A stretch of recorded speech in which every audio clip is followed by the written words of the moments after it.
Hi everyone, ఎలా ఉన్నారు? మేమైతే చాలా బాగున్నామండి. నేనైతే ఈరోజు మా లంచ్లోకి ఫిష్ కర్రీ చేసేసాను. చేపల పులుసు నెల్లూరు స్టైల్లో చాలా టేస్టీగా ఉంటుంది.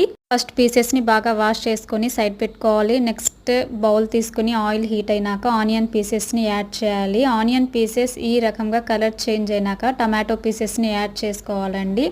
నెక్స్ట్ మనం salt, turmeric powder, chilli powder, coriander powder add చేసుకోవాలి. ఒకసారి బాగా మిక్స్ చేసుకున్న తర్వాత కొంచెం కర్రీ లీవ్స్ అండ్ ఒక 2-3 గార్లిక్ పెటల్స్ మనం వేసుకోవచ్చండి. చాలా టేస్టీగా ఉంటుంది గార్లిక్ వేస్తే. ఈ విధంగా ఆయిల్ సపరేట్ అయిన తర్వాత మ్యాంగో పీసెస్ని యాడ్ చేసుకోవాలండి. అది మీ ఆప్షనల్. చింతపండు ఇష్టం ఉన్న వాళ్ళు చింతపండు పులుసు కూడా పెట్టుకోవచ్చండి.